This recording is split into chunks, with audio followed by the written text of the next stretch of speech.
Assalamualaikum. Hai teman-teman, saya Cynthia Sani Masururoh. Di sini saya akan mempresentasikan materi memori dan lupa dalam mata kuliah psikologi kognitif. Yang akan dibahas adalah teori model memori, memori sensori, memori jangka pendek, dan memori jangka panjang. Apakah kamu memiliki memori yang tak terlupakan? Seperti ingatan tentang dia, dan dia? Atau bisakah kamu mengingat makanan dan minuman yang kamu makan 2 minggu yang lalu? Serta tanggal ulang tahun orang yang kita sayangi? Mengapa hal tersebut bisa terjadi? Mari kita cari tahu.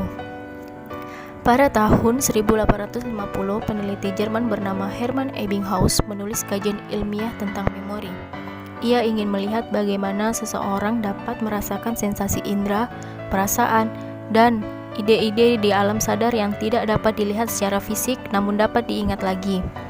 Dari itu, muncul 3 teori yang sangat terkenal sampai saat ini.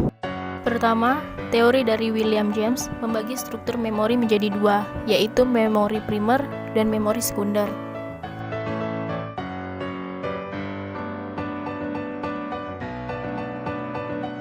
Selanjutnya, menurut Wolk dan Norman, memori primer yang dilakukan secara berulang akan menjadi bagian dari memori sekunder dengan membawa informasi dalam jangka waktu yang sangat lama. Pada akhir tahun 1968, Atkinson dan Shiffrin mengemukakan model yang disusun berdasarkan gagasan bahwa struktur-struktur memori bersifat stabil dalam proses-proses kontrol berupa faktor-faktor tak tetap. Atkinson dan Shiffrin meminjam konsep dualistik memori dari Wolk dan Norman, namun mendalilkan adanya lebih banyak subsistem dalam memori primer dan memori sekunder serta mengusulkan konsep model memori berdasarkan 3 bentuk simpanannya. Yang pertama, memori sensori. Yang kedua, memori jangka pendek atau yang biasa disebut dengan short term memory. Dan yang terakhir, memori jangka panjang atau yang biasa disebut dengan long term memory.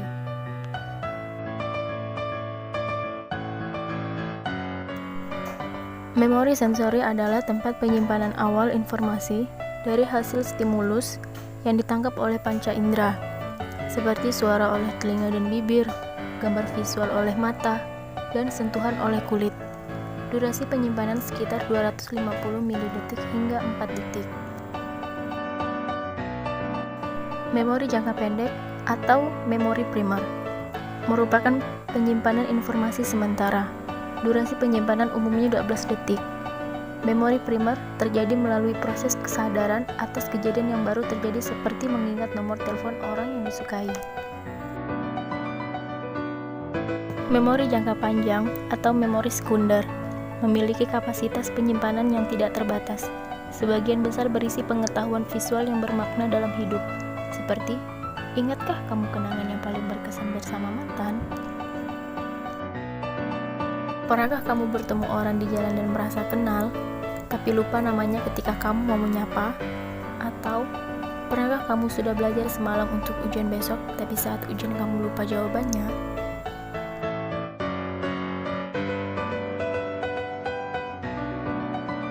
Penyebab kelupaan. Yang pertama adalah kegagalan penyandian.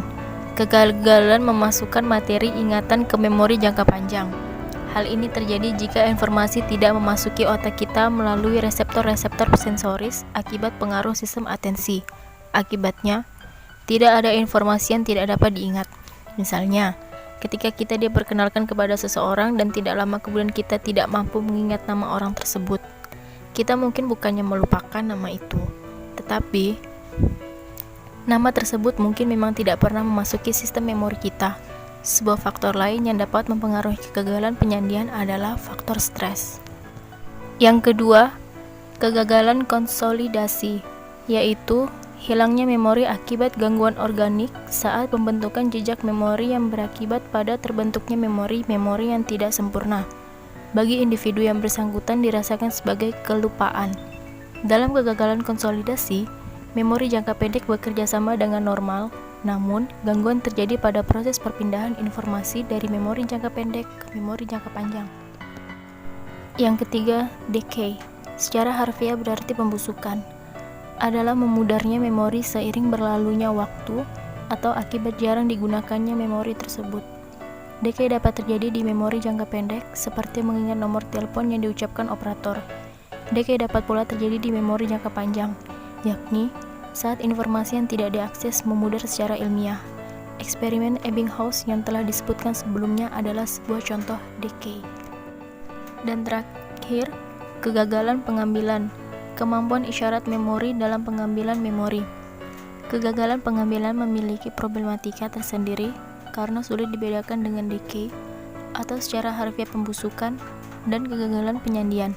Hal ini sungguh problematik terutama bagi orang-orang yang berusaha mengakses suatu memori secara akurat, atau seperti para detektif yang menginterogasi saksi mata mengenai memori saksi mata tersebut.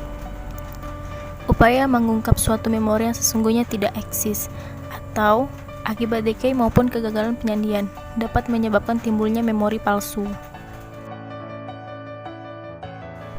Kita akan membahas beberapa cara untuk membantu meningkatkan mengingat. Yang pertama, teknik mnemonik, yaitu suatu teknik yang meningkatkan penyimpanan dan pengambilan informasi dalam memori. Dalam mitologi Yunani, mnemosin, yang merupakan asal kata mnemonik, adalah ibu dari 9 mus, semacam tokoh pujangga dalam bidang kesenian dan ilmu pengetahuan. Memori dianggap sebagai induk dari segala keterampilan mental tertua dan yang paling dikagumi. Memori dianggap sebagai induk dari segala keterampilan lain. Diyakini bahwa jika kita tidak memiliki memori, kita tidak akan pernah memiliki ilmu pengetahuan, kesenian, maupun logika. Yang kedua, metode Loci, yaitu mengasosiasikan objek tertentu dengan tempat tertentu dengan secara mental mengunjungi tempat atau lokasi tertentu. Individu yang bersangkutan dapat mengingat item yang diperlukan. Lokasi atau loci tersebut dapat berupa suatu kamar, sebuah jalan yang sering dilalui, atau bahkan sebuah rumah. Yang ketiga adalah metode kata kunci. Metode ini mencari kata yang mirip pelafalannya, membangun citra pada kata tersebut, lalu mencari hubungan antar kedua kata tersebut.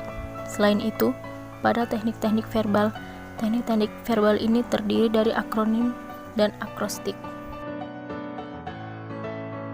Demikian presentasi mengenai memori dan lupa yang dapat saya sampaikan. Semoga bermanfaat. Terima kasih dan sampai jumpa lagi.